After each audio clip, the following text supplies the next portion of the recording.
Alright. Hello again, adventurers, and welcome to another exciting episode of D&D Did a Deep Dive, the show where we dive deep into classes, subclasses, and other features of 5th edition Dungeons & Dragons to help you get the most out of your choices. So, today, we are... Guys, it's an end of an era kind of thing. We are going to the final Final Fantasy XIV class from the version of the 5th edition D&D across Final Fantasy XIV classes and races compendium that I have. I am aware, and I've said this multiple times, I'm aware there is an update to this that adds both the Sage and the Reaper. I wanted to finish this version first because I was almost near the end, and the few changes that were made to it were not really massive, other than adding 2 new classes, and we'll deal with the 2 new classes later. In Final Fantasy XIV right now, I am currently leveling a Reaper that I'm really enjoying. Reaper may become my new main. Not because I like playing it that much more than I do the Gunbreaker. I actually think I still kind of prefer... Well, I like being a tank more than I like being a DPS. But the lore behind the class fits my character better, if that makes sense. And they have a teleport, and I'm a sucker for teleport abilities. So, yeah, I'm really liking the Reaper. I think it's a lot of fun. So, we'll definitely be looking... definitely be looking forward to that.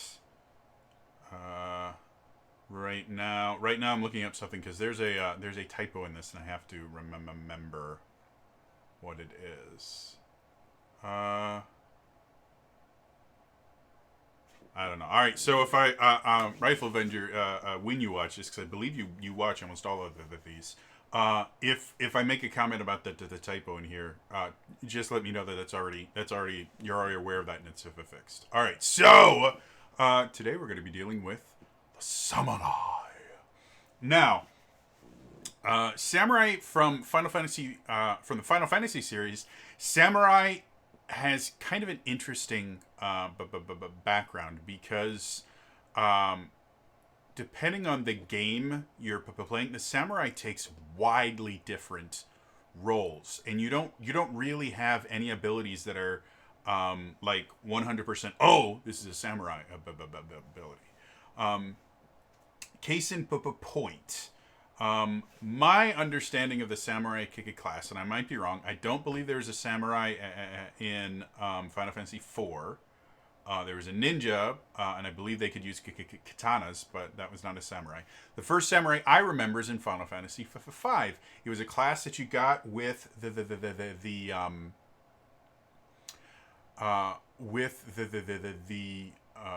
Earth Crystal. So it was one of the last classes that you get.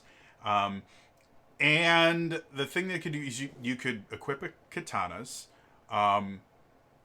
which were really, really powerful weapons and had a high crit chance.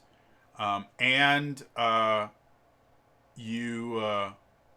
your kind of big thing was the ability to effectively block attacks without a shield. You could, I believe it was something like Blade Barrier, something similar to that. Basically, they could use... they could block attacks and things like that without having to have a shield slot, which was really nice. So that was the Samurai. It was a heavy armor wearing guy that had high crit chance and was really, really mobile. And then they got a couple other abilities that would eventually be given to other classes. Like they got Gill Toss, which basically meant you could throw some of your money. And it would do an insane amount of damage on everybody, but it cost you money. So it was, if you didn't have money, it was next to worthless. And if you were saving up for something, it was more than worthless. It made it more difficult. But eventually, Guild Toss got thrown over to ninjas in later versions for situations where it did still exist. It wasn't a super popular ability. And so that was it in Final Fantasy V. You had Final Fantasy VI, and Cyan is a samurai, and his deal is completely different. He has this ability to choose an action that I can't remember what it was called. It might have been Ayado, but I'm not 100% certain. Anyways, this one action where what would happen is a gauge would start filling up as soon as you did that. And this is active time battle. So the longer you're taking to make your selections, the more attacks the enemies get. So this gauge would go up. You'd have level 1, 2, 3, 4, 5. And each level, you would unleash a different special attack. And it was kind of cool. You know, but basically, the higher the level, the more powerful the attack, but the more you had to wait and invest in it. And so it was a pretty interesting idea. Move forward. There was no quote-unquote samurai-style character in 7 or 8. I don't believe there is one in 9 either. When you get to 10, Auron kind of fits the idea of the samurai, and his big thing was debuffs. He had all the break maneuvers that were closest to his sphere grid. Technically, in 10, everybody could do that. So yeah, that was samurais then. 11, I don't even know if samurai was a class at 11, to be blunt. 12, in the Zodiac Age, you had a samurai style class where their thing was katanas. I think it was like the Uji or something like that. It wasn't called samurai, and that was there wasn't a whole lot really special about the samurai class other than they got to use katanas, which were really powerful. But that was about it. And I believe the katanas were one of the weapons that had a high combo chance. And then we don't talk about the 13. And then 14, the samurai is interesting, to say the least. The samurai has 3 different gauges. Did I totally get rid of my samurai? Of course I did. I'm going to bring this back up. I always like to have the job guide open from the actual Final Fantasy XIV site, because it does give me a little bit of insight into the class. So, the samurai has 3 different gauges. You have the Sen gauge, which is basically when you do certain attacks, you will fill a Sen. There are 3 Sens. There's a top, there's a left, and there's a right. And they are Setsu, Getsu, and Ka.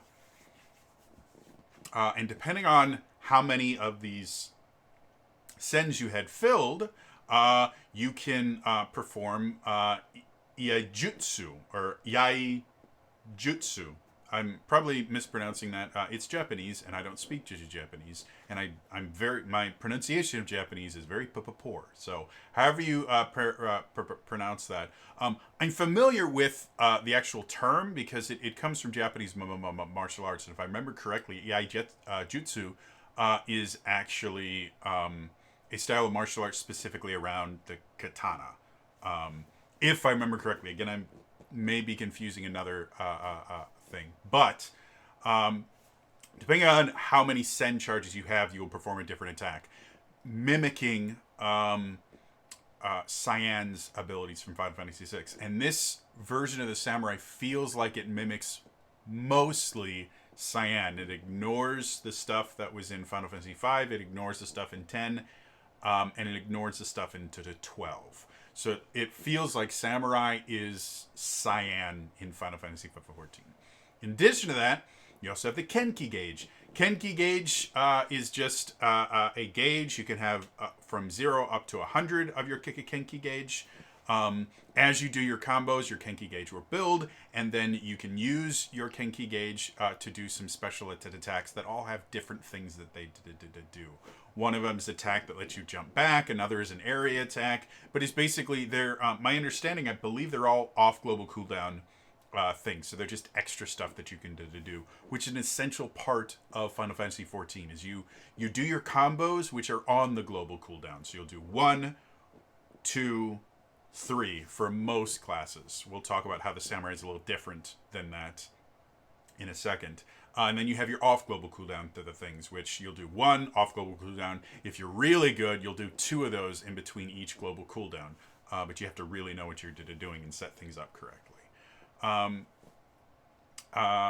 So the Kenki gauges basically giving you access to just a bunch of more abilities. And then finally, you have the meditation gauge.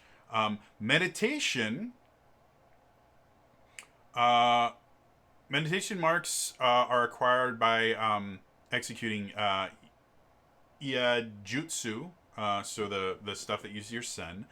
There's a meditate ability, which is really weird, which basically it turns off, it basically makes you just sit there and do nothing. It turns off your auto attack, you can't move, you can't turn directions, you just sit there and you gain meditations. And then there's another thing called Ogi Namakiri that I don't know what it does. And then it lets you use the Shoha attack, which Shoha is... Going to look for it. Shoha.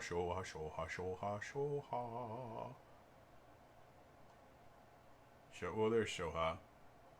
Yeah, Shoha. It's looks like it's just a really, really powerful attack.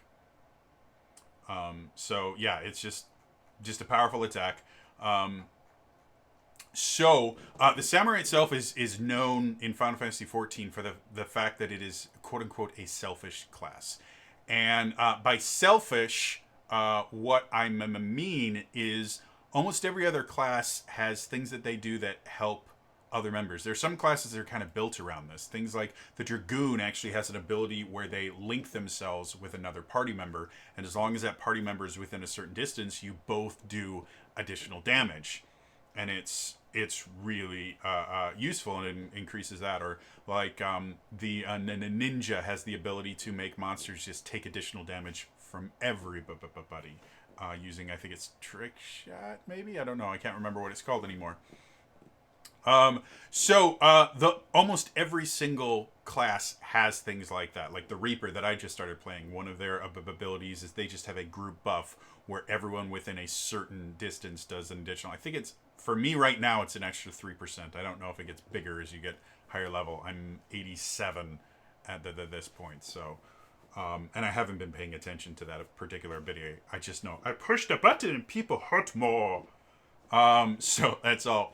That's all I do. At that point, by the time I'm pushing that button, I am being manifested by this, like, demon.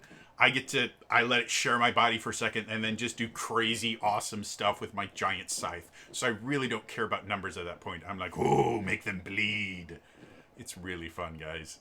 The samurai is known as a very selfish class because nothing they do helps anyone else. However, they do some pretty impressive DPS. They're not top of the DPS, I have never seen a situation where the samurai is the top of the DPS charts, but they're generally one of the higher up ones. And because they are a quote-unquote selfish class, it means that they can focus entirely on putting themselves in the right position, whereas every other class, you do want to take into account what other people are doing so that you can coincide with them to get the most out of your group. No, the samurai, if they use one of their abilities at the wrong time, the only person it's going to hurt is them.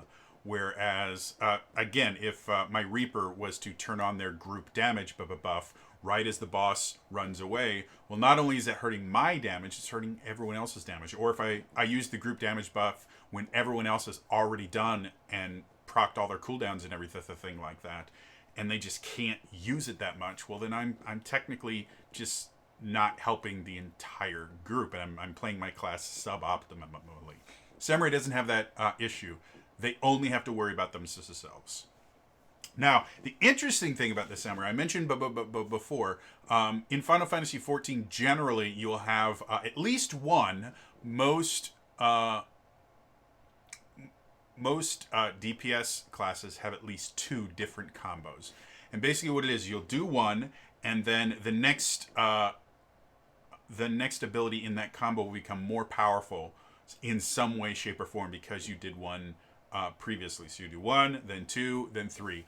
Most classes have at most a 3-hit combo.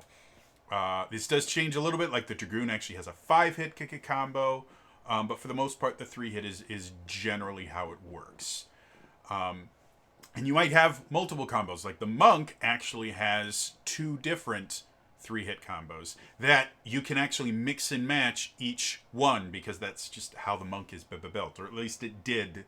I haven't played the Monk since the most recent patch that updated to Endwalker, so I don't know if they took that out or anything. But the Monk actually had 2 different single target combos and then a third multi-target combo. All 3 of them were 3 parts, and you could mix and match from each combo set, doing your stance dance and having to move around to get your positionals.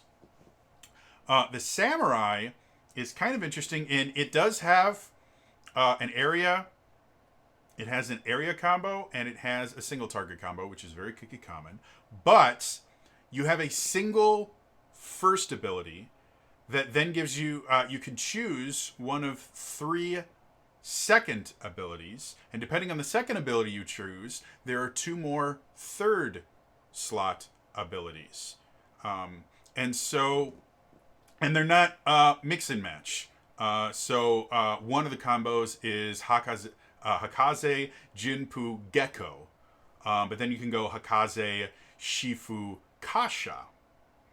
And if you go Hakaze Jinpu, you can't go Kasha, you have to go Gecko. And then the third combo sequence, they have Hakaze Yukikaze, which ends after just the second one. And so the Samurai, each one of these, by the way, has a different effect that it does at the end of the combo. So you won't ever really be just spamming the same combo over and over. You're going to be constantly switching between these different combos because each one has a different benefit. And so that's one of the kind of unique things about the Samurai, is just their combo sequence seems to be relatively unique, even compared to the other kind of complex combo classes. Like the Monk is a relatively complex class to play, and this is a little bit unique in that sense. So those are the big things that kind of define the Samurai in Final Fantasy XIV. Those are the things that I would expect, despite the fact that I haven't played a Samurai. I would expect something from those to show up in a D&D version of it. Now, going to the D&D version, unfortunately, Samurai is put in a little bit of a bad position because there are already 2 different versions of the Samurai in D&D 5th edition. The first one to come out, I believe, I might be wrong about this. I can't remember if it was if Samurai or Kensei came out first, but the one that I think is closest to the Samurai that we're going to see here, and actually shares the same name, is called the Samurai, and is a fighter subclass. It's an interesting thing. It does have its own limited resource called Fighting Spirit. And then it has a bunch of other kind of unique, interesting things. The other one that you can very easily use as a samurai is the Way of the Kensei Monk. The Way of the Kensei Monk is not limited entirely to being a samurai. The Way of the Kensei Monk is basically anyone that wants to play a monk that uses weapons instead of unarmed strengths. All monks can use weapons and other things like that, but the Way of the Kensei, which Kensei is roughly translated as Sword Saint, it was a fighter kit way back in 2nd edition. I believe 3rd edition Kensei was an advanced class. In 4th edition, it was, I believe it was a Paragon Path, which is basically, you had your base class, you had your Paragon Path, which is how you advance between 11 and level 20, and then you had your Epic Destinies, which is 21 to 30. D&D 4th edition went all the way to level 30 because it was just extra in everything that it did. Everything about 4th edition was just extra. Made it fun, but it made it a bit intense as well. So the Kensei has been around for a while, and for people that wanted to play samurai style characters, generally you would play a Kensei. I believe there might have been a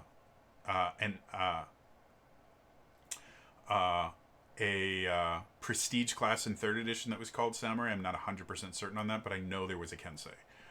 So the monk Kensei is going to be very, very different. It does focus on using a bladed weapon, or with a weapon in general. You get to choose specific weapons that wouldn't normally be monk weapons and make them monk weapons, which is really fun. And then you get to do just some cool stuff like agile parry. Basically gives you a +2 bonus to your AC until the start of your next turn, as long as you punch someone as part of your attack action. So you have a sword there. There's a bunch of different really cool things. The way the Kensei is a really cool, interesting monk to play. It's really fun. So doing that, the samurai is already going to be at a bit of a disadvantage because the samurai already exists in 5th edition, and the actual fighter samurai is actually remarkably similar to the samurai here, because the samurai, Cyan in Final Fantasy VI and the samurai in this is going to be trying to imitate some folklore depictions of samurai, things that, supernatural powers that samurai were claimed to have had in folklore and myth and legends and the things like that. So they're inspired by similar myths, and because of that, they're going to have similar things. So having the samurai as its own class is going to require it to really, really focus on doing something unique. Whether or not that happens, well, let's dive into it. It only took me 20 minutes to get there. If you're wondering, this is going to be a long one. Quick refresher on 5th edition class design. In 5th edition, every single class is designed to play very, very differently right from the beginning. So every class has these things that we call defining features. A defining feature is something that is either unique to the class, or it may not be unique, but it's something that they get earlier than other classes, or can use in a different way than other classes. And in order for something to be considered a defining feature, it has to show up within the first 2 levels. So, that being said, let's actually look at the class features first, is the general class features, and then go into the class itself. So, class features. Hit die is a D10. Again, this is meant to be a frontline fighter, so that just makes sense. D10 is perfect. Proficiencies, armor, light and medium armor. That will come into effect in a little bit here. Weapons, simple and martial weapons, so effectively all weapons. They have no proficiency with tools. Saving throws are strength and wisdom. And skills, they get to choose 2 from athletics, acrobatics, history, insight, and intimidation. And for equipment, you start with a katana, a short bow with 20 arrows, an explorer's pack, or a dungeoneer's pack, and a decorative scabbard for your katana. Now, katanas don't technically exist in D&D 5th edition, but in the Dungeon Master's Guide, they actually have a little side part that says, by the way, if you want to use like Eastern weapons in there, a longsword is effectively a katana. You can claim that a longsword or a katana is just a single-edged, curved longsword. They both do slashing damage. They're both versatile weapons. It's a really, really easy way to add a new kind of weapon to the game without having to create an entirely new weapon. So when they say katana, that's what they're referencing. It's a longsword. So, that being said, let's dive into the class features. First things first, at first level, you get Artful Combat. While wielding a versatile weapon with 2 hands, your weapon attacks score a critical hit on a roll of 19 or 20. This is a worse version of the Champion Fighter's Expanded Criticals ability. And it doesn't make sense here. With it being something that you get at first level, this should be something that is a defining feature in some way, shape, or form.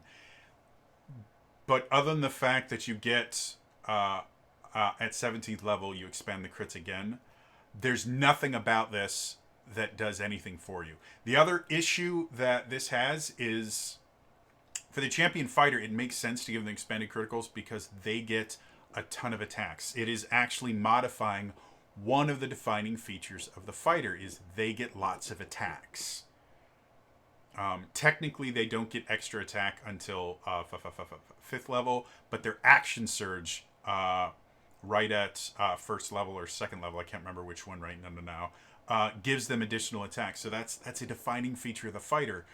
Expanded criticals is going to be more useful the more attacks that you get. If you watched my one-sided argument about two-weapon fighting benefits greatly from expanded criticals because the more attacks you make, the better chance you're going to have of getting a crit.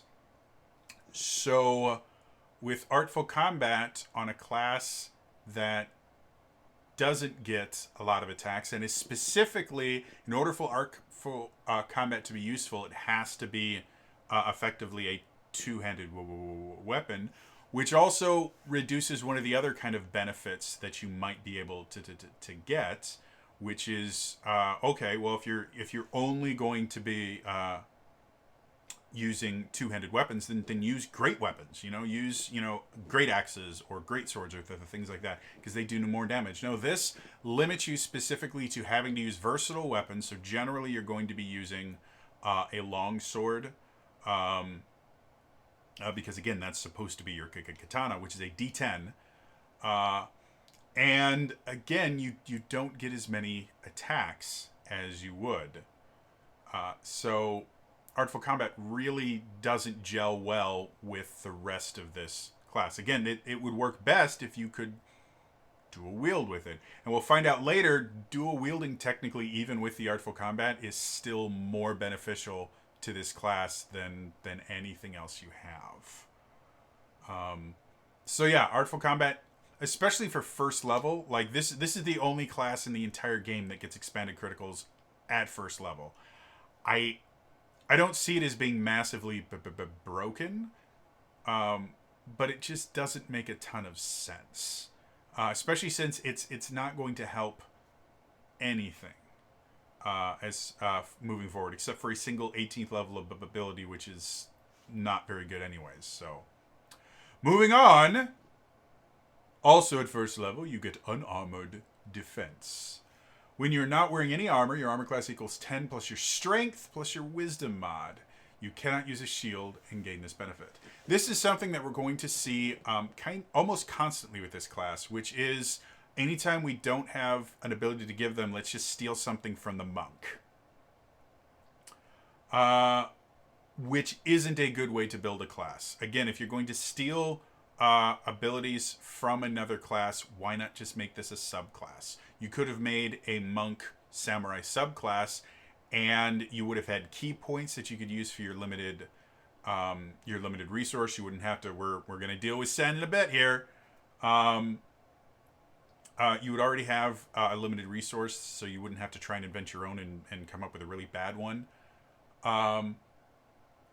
So yeah. Also, samurai wear armor.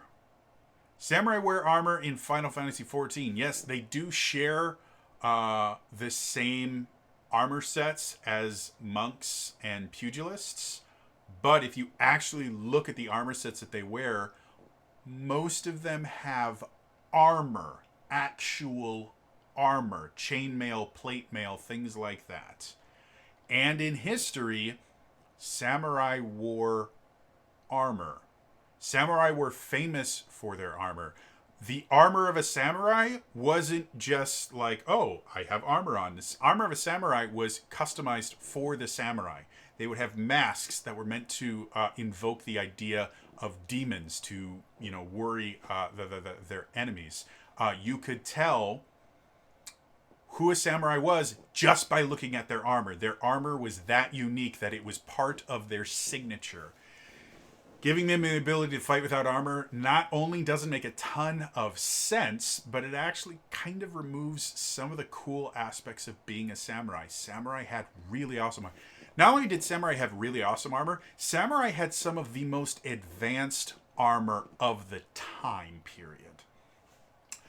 Some of the things that samurai armor could do was rival, like samurai armor persisted all the way until firearms were introduced. And even then, samurai armor was still remarkably effective until you started getting really, really accurate multi-shot firearms. For the single, muzzleloader kind of firearms, samurai armor was remarkably useful because you'd only get one, maybe two shots when the groups are coming together, and then you were in melee. And samurai armor was incredible. One of the inventions that created was they had neck guards, and that was specifically done because one of the things samurai would do is they would take the head of their enemy. They would cut them off, and the neck guard made that almost impossible. Samurai armor was absolutely brilliant. It was lightweight. It was incredibly durable. It could stand up to arrows, which were the main ranged weapon at the time. It could stand up to almost any blade and bludgeoning weapon you could think of. It was really, really good. Samurais were masters of combat. And so, yeah, I'm not a huge fan of Unarmored Defense. I'm also not a huge fan of Artful Combat. The whole first level just doesn't feel very good. Combine that with the idea that Unarmored Defense for other classes tends to use your dexterity. The reason you use dexterity as part of your armor class is part of your armor class is just you're hard to hit. Being stronger doesn't make you any harder to hit ever. You could say that you could just kind of shake off the blows, but that's not a strength-based thing. That is a constitution-based thing. That's why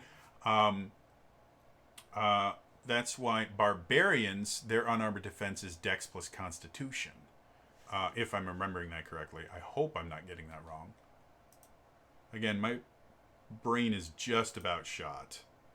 So I just want to see this. Yeah, so it's dex plus constitution. Changing this to strength is just a way so that they can justify having strength as their main ability. There's nothing about strength that's going to make you harder to hit. There just isn't. So everything about Unarmored Defense I just don't like. It doesn't fit with the lore of the samurai, either in Final Fantasy XIV or in history in general. Cyan, who the Final Fantasy XIV samurai was patterned after, wore heavy armor. So Unarmored Defense is just completely out of the blue, doesn't need to be there. And again, there's so much more you can do. One of the things that's really rough with monks specifically is getting their armor class up is really, really hard. Because if you max both your dex and your wisdom, you can have a maximum of 20 armor class, which seems nice, but at high levels, literally every other class is going anywhere from 21 to like 24, 25 by using magic armor. And again, magic armor will also come with other benefits that you can't get with a monk, because most of their monk abilities you can't use while wearing armor. So giving them unarmored defense is not a benefit to them. It is a massive hindrance. So I would say get rid of armored defense. And Artful Combat isn't all that great. You could get rid of that to 2. Come up with something better for first level. I'm going to say right now, I'm not going to help redesign this class because, again, I'm just spent. So I'm just going to talk about the stuff that they have and whether they should keep it or not. So, all right. Moving on to second level, we have Sen. Sen is Confession. Literally, it's the exact same mechanic. Use your bonus action to get a mark of Sen. And then, if you use your bonus action on your next turn, you double it and you add one, and it's really, really stupid. Now, the interesting thing about Sen, there are exactly 2 abilities in the entire thing, both the base class and all 3 subclasses, that ever use more than 1 Sen charge. That's it. They are Third Eye, which you get at 3rd level, and then Midare Setsugeka, which is an 18th level ability, meaning the vast majority of people that play Samurai will never use it, and it's a bad ability anyways. Third Eye, we'll talk about it in a second, but those are the only 2 abilities that use multiple stacks of Sen. Everything else uses a single stack of Sen. Everything, every other ability that uses Sen, their magical limited resource for this class, uses only 1. The White Mage had quite a few different things. Like most of the things, you could use multiple stacks of Confession to do something with. This, literally, there's only 1 thing you will ever use it for. And it's kind of boring. And that's it. That's it. So their Confession didn't have a reason to be as complicated as it was. Sen has even less reasons, because there isn't a good reason to waste a bonus action to get nothing from it, so that next turn you could do something that's actually useful by wasting your action to do it. So Sen, at its core, is completely pointless. It is more pointless than Confession, and Confession, as I mentioned in the White Mage video, is a stupid ability. It is not just a bad ability, it is a stupid ability. It breaks action economy, and there at least was a benefit to Confession. Sen doesn't have a benefit. They could have done literally anything else. They could have used the Monk Key system. They could have just given you basically the thing I did with Prayer, where they just give you a limited resource that recharges on a certain amount of time. Nope. They had to use the most complicated and pointless thing without any benefit. So, yes, Sen, throw it in the trash. It is the most useless thing ever. Throw it away. Don't need it. Well, why is that useless? What are you talking about? Well, let's talk about the next thing you get. Also at 2nd level, you get Higenbana. As an action, you spend 1 Sen charge to use Higenbana. You make a melee weapon attack against a creature. If you hit, target creature makes a Constitution saving throw against your Sword Art DC. That's proficiency plus wisdom. On a failure, creature is grievously wounded by your attack, and at the start of each of their turns for the next minute, they take 1d4 slashing damage. As an action, they may attempt to stop the bleeding by attempting the Constitution saving throw again. So, this is a bleed effect. I'm actually not against bleed effects. I'm actually kind of surprised that they don't exist in 5th edition, though I do understand why. 5th edition wanted to get rid of things like floating modifiers and things like that, because 3rd edition they were super, super bad, and 4th edition they still weren't great. They simplified them a little bit, but it was still a little too confusing to go, okay, well, if I make this attack when I'm standing here, it's going to be a different number I roll than if I'm standing here, or if I attack this person, it's a different number, and this person's a different number, and it was just too confusing. So I understand why they didn't want to put in a bleed mechanic. That being said, a D4 isn't good bleed damage at 2nd level, and it never gets better. Now, it lasts for a minute, which means it lasts for all of combat. So in that sense, it's actually a little bit overpowered. I probably wouldn't ever put a bleed effect or any damage over time effect that lasts for a minute, because that is 10 rounds of combat. Combat doesn't last 10 rounds. Again, average combat in 5th edition is anywhere between 4 to 6 rounds, depending on how many players you have. So this is until the end of combat, this person is just going to take extra damage. There was a question on the Reddit that I remember seeing is asking if Higenbana stacks. And I believe the accepted answer is no. So you can't hit them with Higenbana multiple times and have them get multiple stacks of it. Nope. It's just a single D4 of damage. And it's specifically a D4 of slashing damage.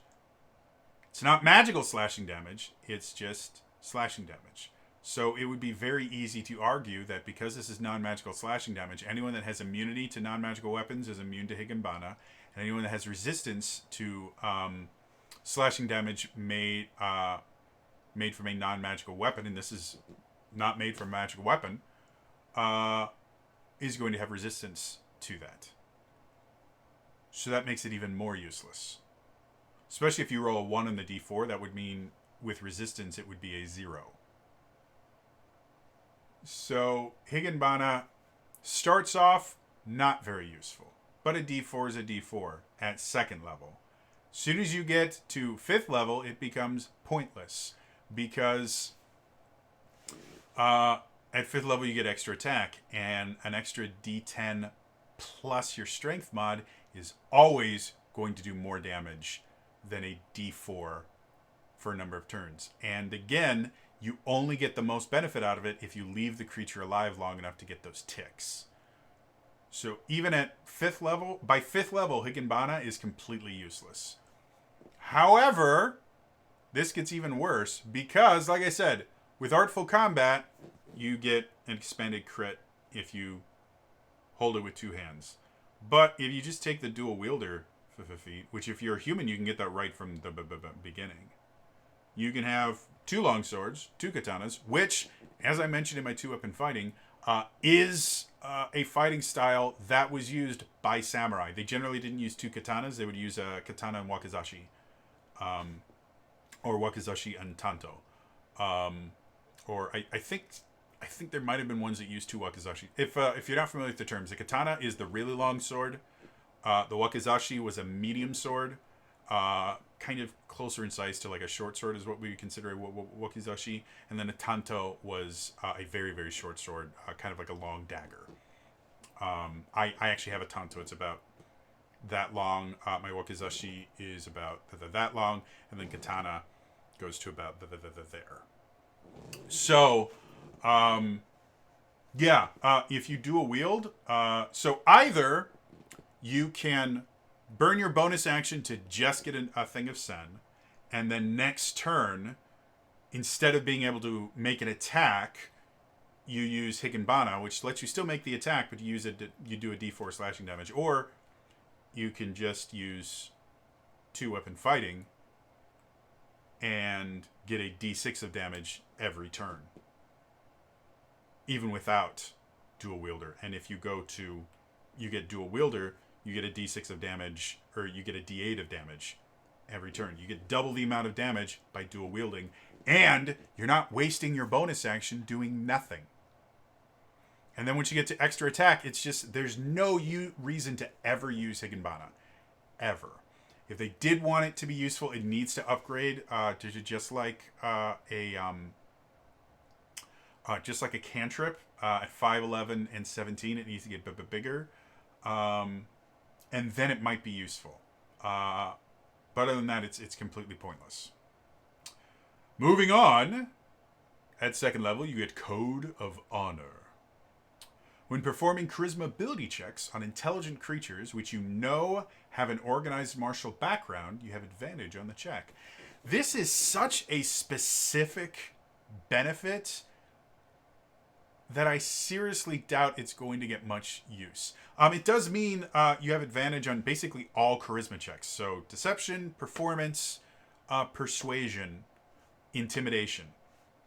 All of those you would have advantage if you're doing them against someone that has an organized martial background, which isn't really defined, but effectively it means if they belong to an army.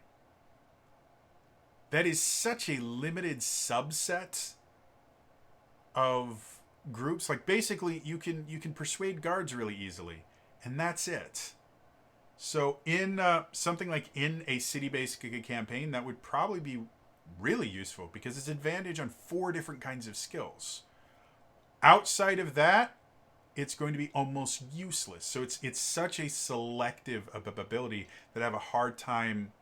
When it is useful, it's overly useful. It's a little bit broken in that aspect because it's advantage on all checks that use charisma. That's a really, really big deal. However, it's so limited that it's also useless in most situations. So yeah, it's one of those weird abilities where when it is useful, it's too useful, and all the rest of the time it's completely useless. I would say limit it to a specific charisma ability skill, and maybe, I don't know, something else, but it needs to be fixed because it's bad. Moving on, at 3rd level, you choose your samurai archetype. I'll be going over those probably just in one video because again, I'm not gonna rebuild this class because I don't have the creativity for it anymore. But basically, you have 3 different archetypes. You have the Iai Jatsu, which I believe should be Jutsu, the Blade Master, and the Ronin. We all know where Iai Jutsu comes from. Blade Master and Ronin are both just terms that go with samurai. Ronin technically was a samurai without a master, and yeah, it was a mark on somebody's honor. Like being a Ronin meant like part of a samurai's job was to protect their lord. They were effectively knights in Japan, and if your lord got killed or banished you, you became a Ronin, which meant you failed in your fundamental job. So it was a very dishonorable thing to be a Ronin. So yeah. Also at 3rd level, this is another thing I'm not particularly fond of. Generally, 3rd level should be limited to your subclass because your subclass should massively change how you play the class. So giving an additional ability at 3rd level, I'm generally against. So also at 3rd level, you get 3rd Eye. This is, again, the only ability in the entire class that most people are going to be able to use that uses multiple stacks of sen. As a bonus action, you may spend a number of sen to enter a state of fierce focus. For the next minute, your weapon damage rolls gain a bonus equal to the number of sen charges expended to activate 3rd Eye. This is also mostly pointless. Because, first of all, it requires you to use your bonus action. So you can't use sen and 3rd Eye at the same time, or on the same turn, because you only get one bonus action. So in order to get the maximum benefit, you would need to, on your first turn, use sen. On your second turn, use sen, and now you have +3. And then on your 3rd turn, you could use 3rd Eye, so that you could get a +3 to your damage rolls. Even at level 3, +3 is not a huge deal. And again, bonuses to damage rolls disproportionately affect characters that get more attacks. So 3rd Eye would be most useful for a dual wielder, but you're not supposed to dual wield because of Artful Combat, despite the fact that increasing your crit chance by 10% really isn't as beneficial as always doing an additional D6 or D8 of damage. It's just never going to be as useful. So 3rd Eye doesn't help then.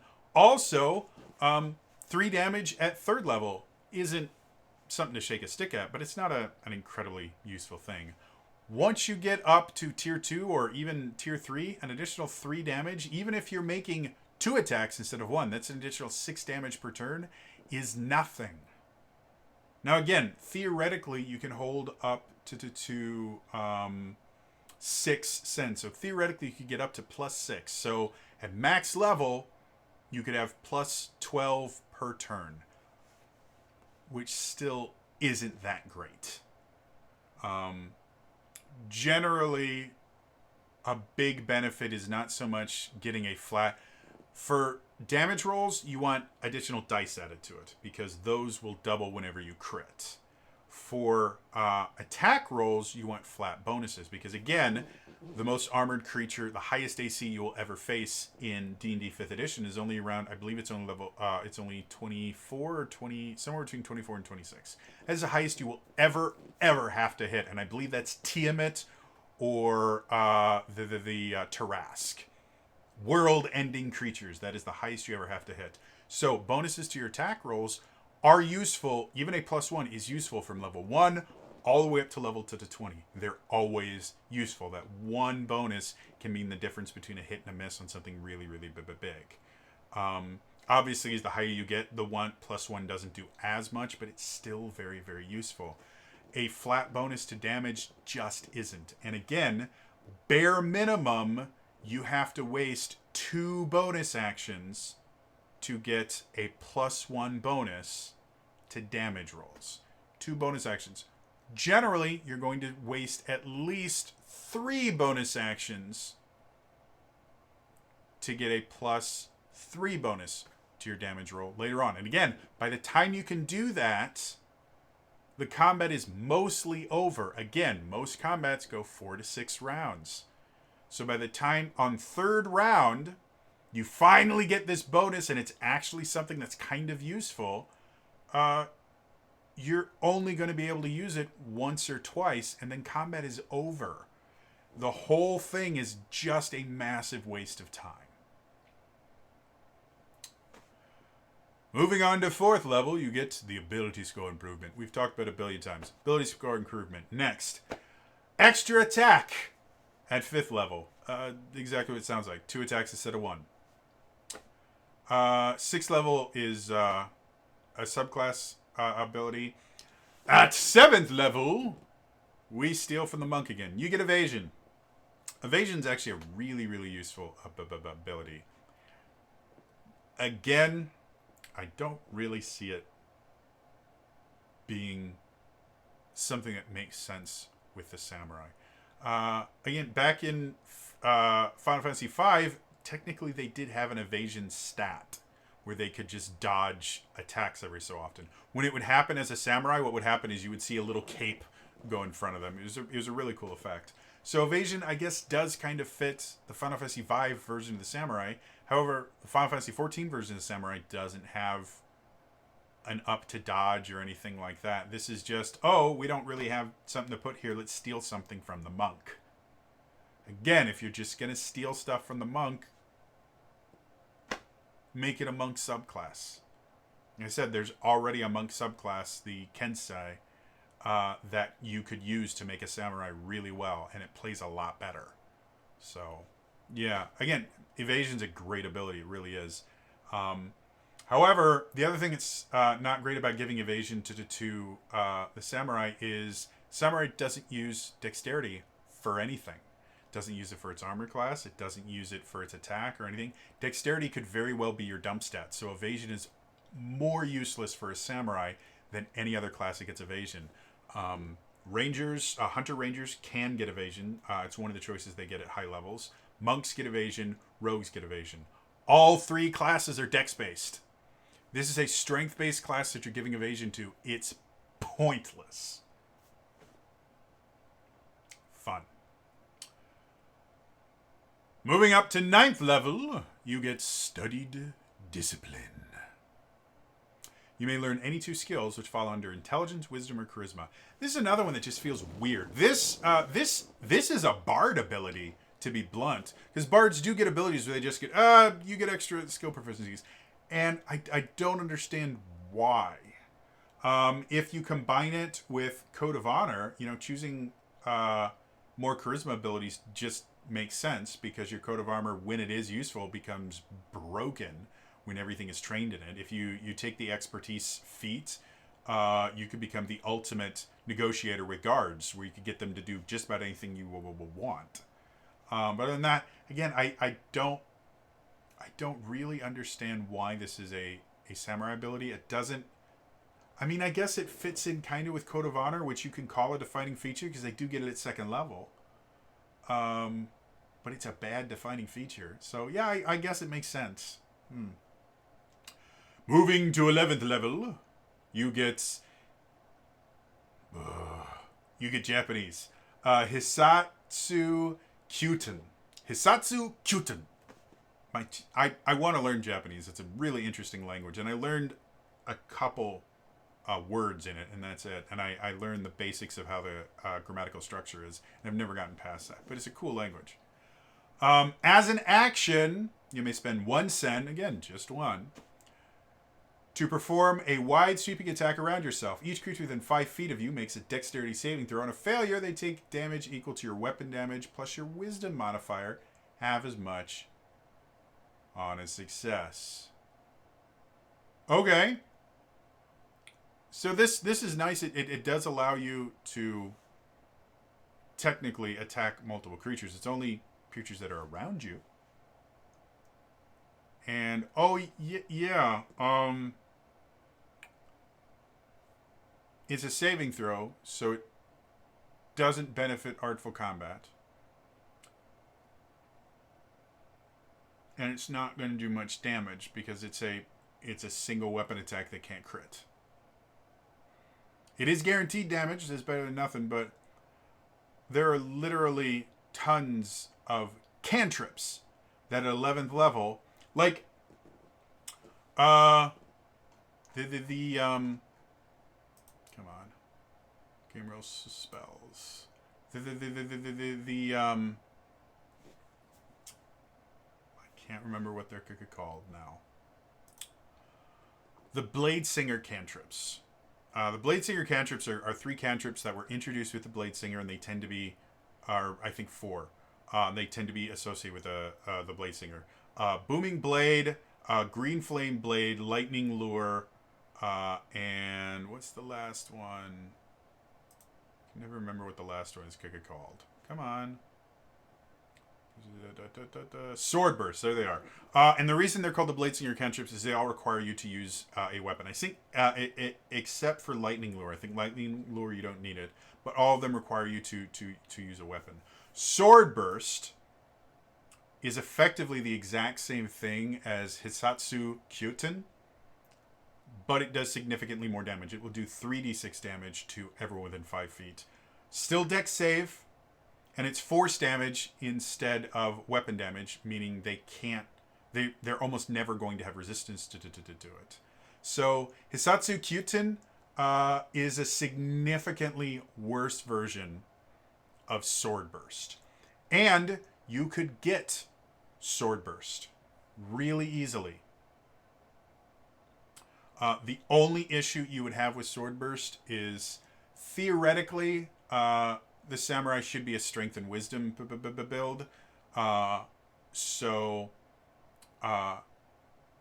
you cannot get Sword Burst currently. You cannot. There is not a class or subclass that gives you access to Sword Burst as a wisdom based ability.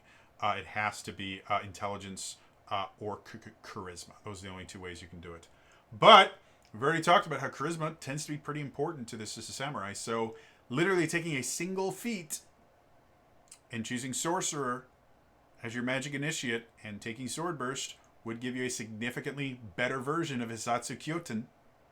And you wouldn't have to burn a bonus action and waste it in order to do it. Hisatsu Kyuten is completely worthless. When you get it at 11th level, it is completely worthless.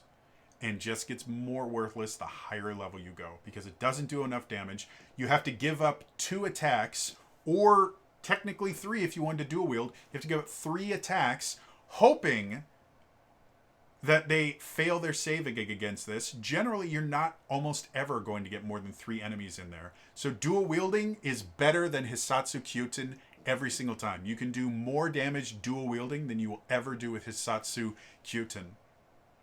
And you actually get to use your bonus action to do something. You don't have to waste a bonus action in order to do it. Not useful in any way, shape, or form. Moving on to Whispers of the Kami.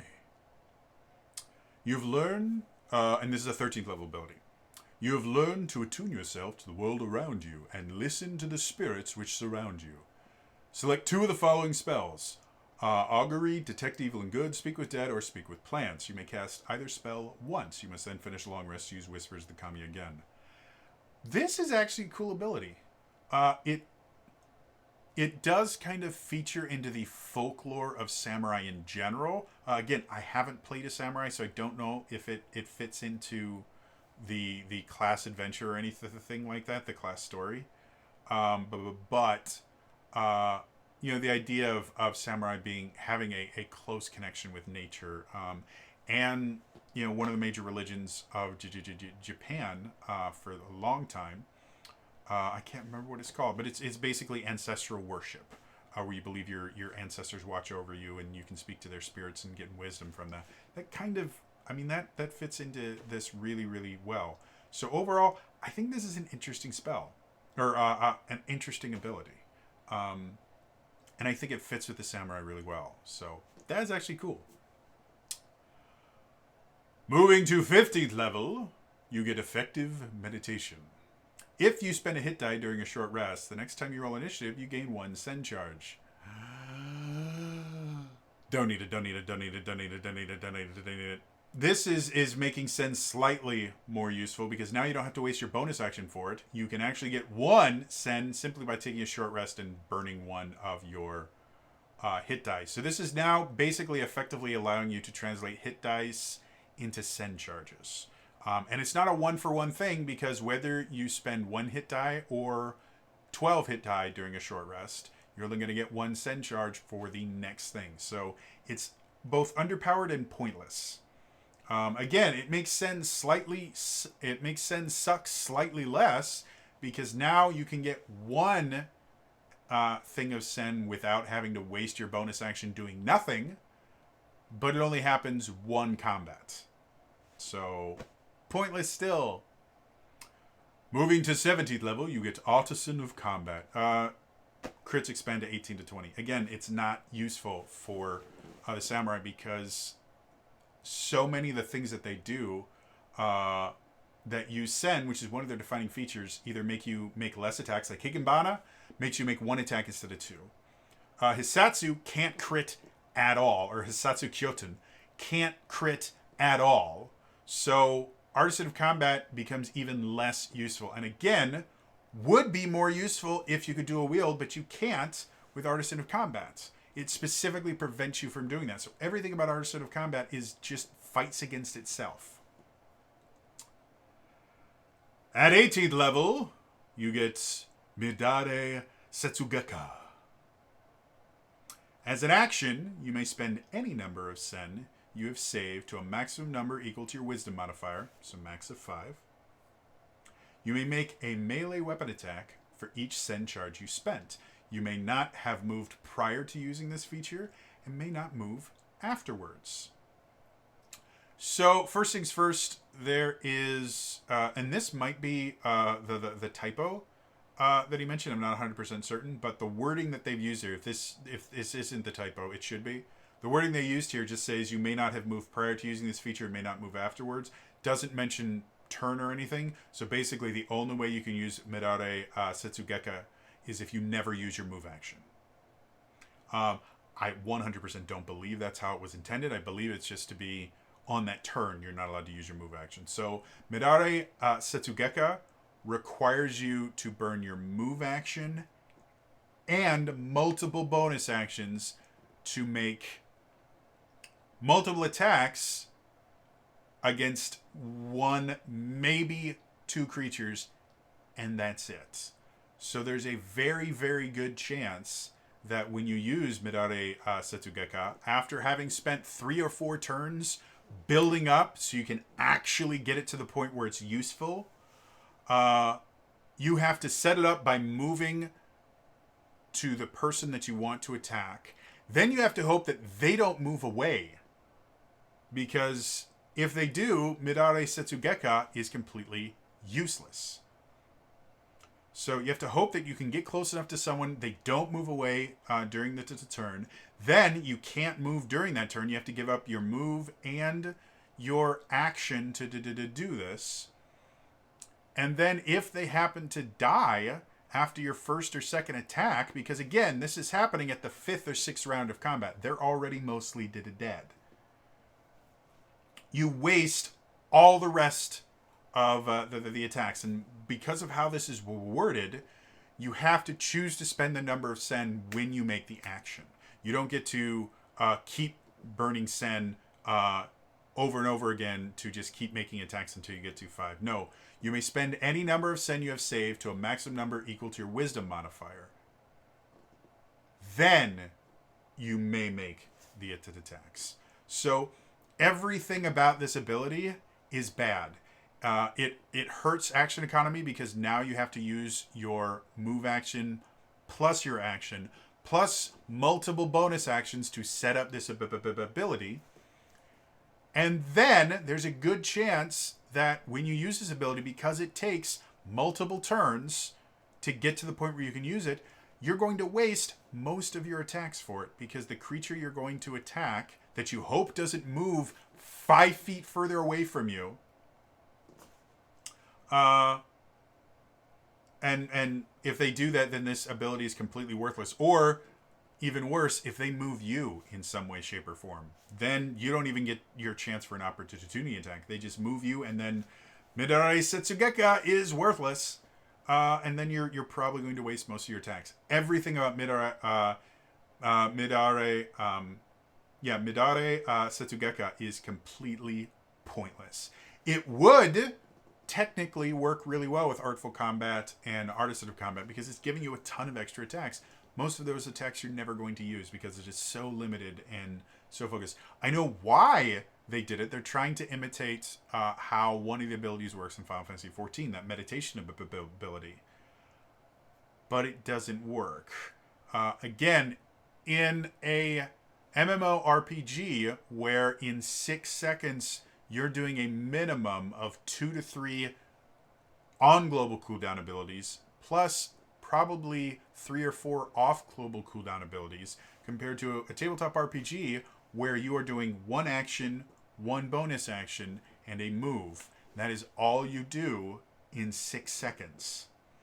You can't do things that proc on a hit because you hit significantly more often in Final Fantasy XIV than you do in D&D 5th edition.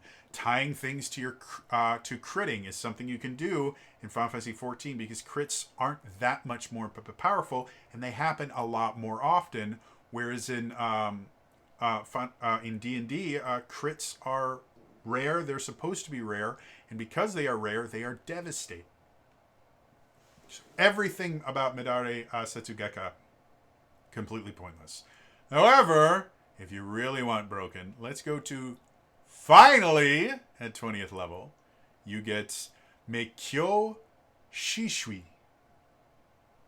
As a bonus action, on your turn, there's a slight typo there, your body, as a bonus action, you turn your body into a conductor for Sen energy. You gain Sen charges equal to your proficiency bonus. You may only do this once. You must finish a long rest to use Meikyo Shishui again. So, at 20th level, you could finally use Midare Setsugeka in a decent way, because you can use your bonus action to use Meikyo Shishui. Wow. That one. You can use that to get your max number. Now, you can't use your max number. You can only use 5 of this as a 6 to do Midare Setsugeka. But that is assuming that on your first turn, you have someone within melee range. Because again, you can't move when using Midare Setsugeka. Everything... Oh, man. Final thoughts, because this is a really, really long video. Everything about the samurai fights against itself. Artful Combat fights against itself because it prevents you from getting extra attacks that would benefit from the expanded critical. Unarmored Defense fights against itself because it takes away any chance or any real benefit of you using magic armor, which you have proficiency in. You have proficiency in both light and medium armor, and because this is a strength-based class, getting proficiency in heavy armor would be useful as well, especially since you don't use dexterity for anything. So that would make perfect sense. Unarmored Defense doesn't make any sense. Sen is fucked. Throw it in the garbage. Higenbana is almost useless at 2nd level and becomes completely useless by 5th level. Code of Honor is so limited, and in the very, very limited positions where it is almost broken at how good it is. And then everywhere else, it is a complete waste of time. Third Eye is complete pointless. You have to spend so many bonus actions just to get a flat damage bonus that doesn't increase with criticals, so it doesn't combine with Artful Combat. It's just a pointless thing. Evasion is pointless because, again, Dex is probably going to be a low ball for the samurai because they're a strength-based class and they also need wisdom and charisma. Giving them a high Dex score would be a really bad idea because you need all those other things. Study discipline is kind of interesting, but doesn't make a ton of sense. Hisatsu Kyuten is pointless. A cantrip does more damage on a better and gives you a better chance of doing damage than Hisatsu Kyuten. Wizard of the Combi is the only good thing I found in Samurai. Effective Meditation is pointless. Artisan of Combat is pointless. Midare Setsugeka you will never use. It requires so much work to do it that it is always going to be a better choice to do literally anything but Midagari Setsugeka. And Miyoko Shisui is an attempt to make Midare Setsugeka actually useful, and even then it doesn't do it. So overall, the samurai is a clusterfuck of pointlessness. That is what it does. There is nothing in the samurai that is useful in almost any sense whatsoever. Every ability they have is outshined by almost any other ability. They're built to be versatile weapon users, but nothing benefits from versatile weapon, and all the things that they do can be outclassed by simply dual wielding. Sen is needlessly complicated, and even more so because there are only 2 abilities in the entire class. None of the subclasses have an ability that use multiple charges of Sen. That ever would use multiple charges of Sen, which would justify you doing the double and then add one more. And the one that you're going to have access to most is mostly pointless because it gives you a flat damage bonus, and you don't get enough tax for that flat damage bonus to actually be useful. So yes, overall the entire class is pointless. I would much rather play the fighter samurai subclass or the Kensei Monk. Both of them work so much better than anything that this class does. Again, if I were to design this, I don't know how I'd redesign this. Like I said, the samurai already exists pretty well in D&D 5e. I don't think the samurai class needs to exist. I would much rather see them either create an alternate version of the samurai from